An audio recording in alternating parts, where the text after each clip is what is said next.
trying to find a kind of quiet corner in the plant here. But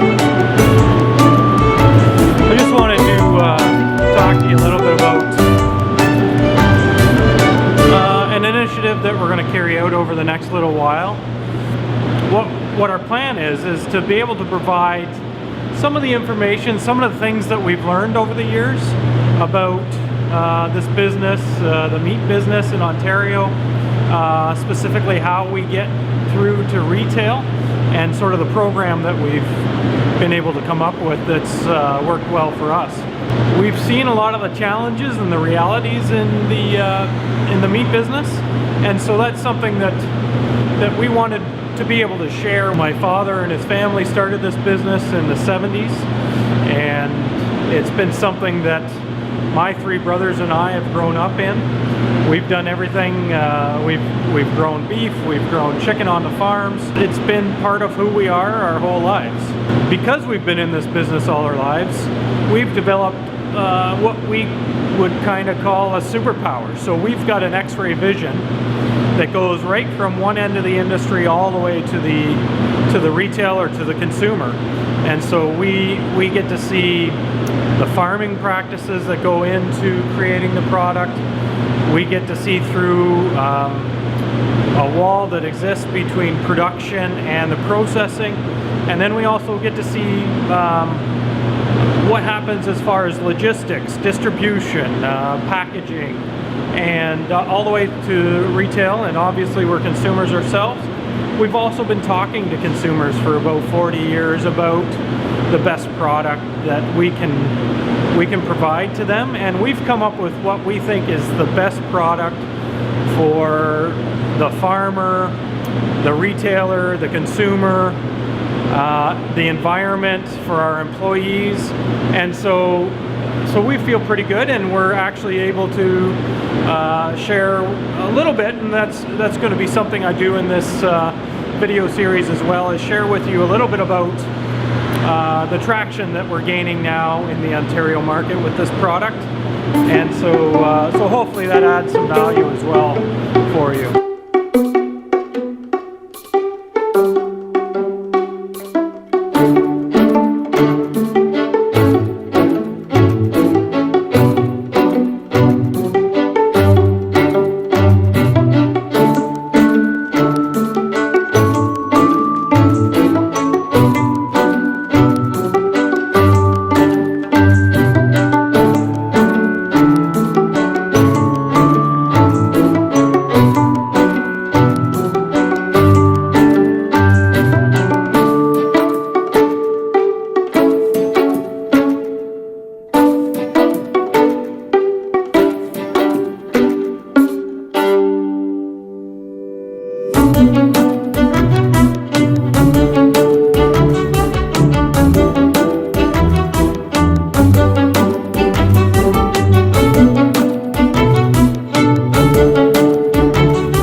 We've identified as a big opportunity for a lot of you out there to be able to initiate sales.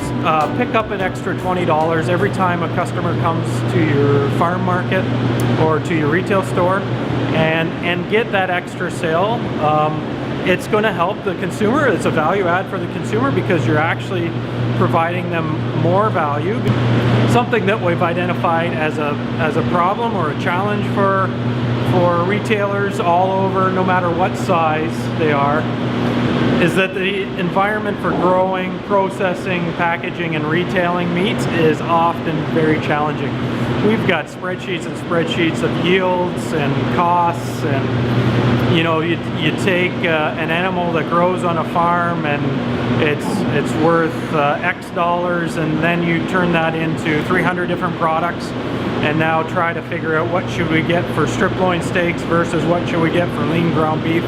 It's very complex, and so it's a big big chunk to chew for a lot of people to start out with. And so I'm going to talk just in this video just a little bit about some of the things that need to be considered, and we'll identify some of the things that are critical for success, and talk about that. And then the plan is to create a bit of a video series on what can be done to make sure that your consumers are happy with the product at the end of the day. They're happy with how it looks, and so how it looks is really important. And so maybe we'll talk about that today, because if they're not happy with how it looks, they're not going to make that first purchase and take it home. Often what we say is it has to be attractive for them to make that first purchase, and then after the first purchase, the quality absolutely is critical.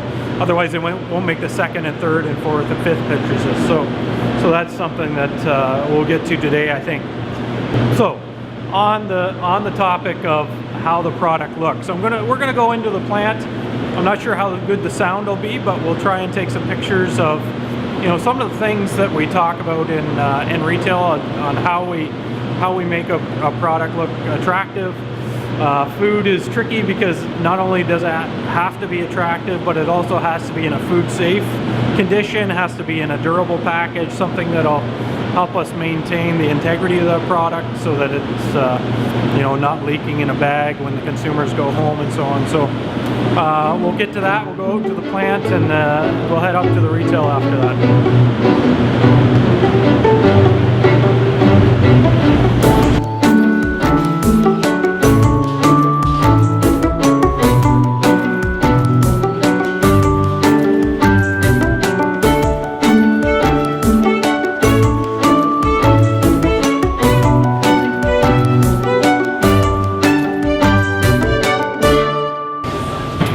So our plan is to help attract some extra sales, and if you got customers coming to your store already and they're making purchases of other product that you have, and meat merchandising and meat packaging and processing there's a lot to it.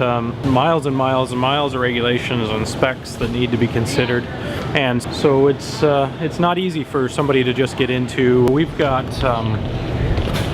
products that we've been merchandising for a lot of years, and a couple empty spaces here, but that's something that has been part of our main business for about 40 years, and these products have been developed in order to maximize the return. And you know, some of the things that we've learned over the years, that a clear plastic bag, although it isn't something that people maybe necessarily should demand, is something that they absolutely do require in order to be able to see the product. I think people are really fearful that if they get product home and it's not exactly what they thought it was, that they're going to have a little bit of trouble figuring out what to do with it. And so brown paper is another option, but it's not a real durable package, and it's not something that people tend to be drawn to when it comes to sales. And so attractive packaging certainly helps, and so it's something that we've been able to put together. The considerations that we need to think about when we're putting product in packages is, you know, there's a lot of them. Things like being able to create flat surfaces so that labels can be applied, and enough surfaces so that we can get all the information on. You know, the regulated information, so things like nutritionals and storage instructions and freeze-by and best-before dates and so on. So that's something that you know, needs consideration ahead of time. And packaging is something on a custom basis that you know, not everybody in the meat processing business or abattoir business has been able to do a real great job on. Sometimes it's because they lack the equipment that's required to do that.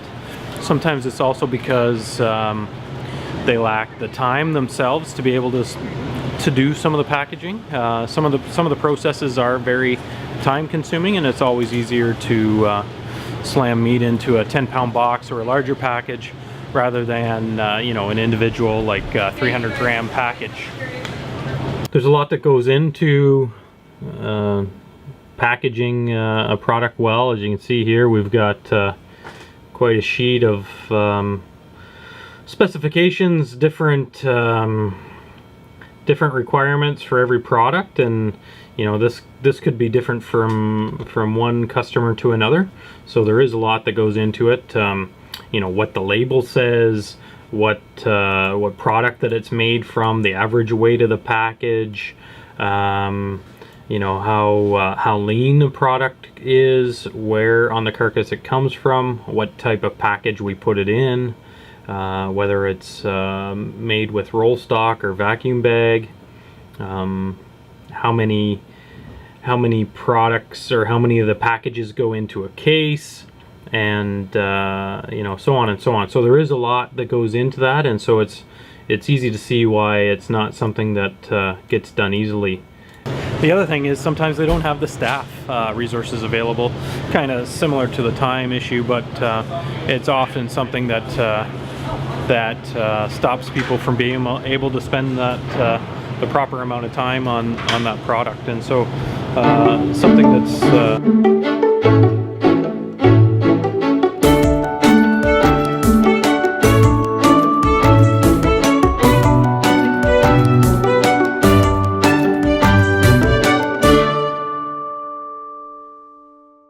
and so when we're packaging product, what we're trying to do is make sure that we can attract customers to pick it up, take a look at it, and hopefully take it home and try it. The first sale is always about how it looks, and making those repeat sales is certainly about the quality of it. And you know, later in this series we can talk a little bit about sort of what goes in to make sure that we've got good quality with it as well.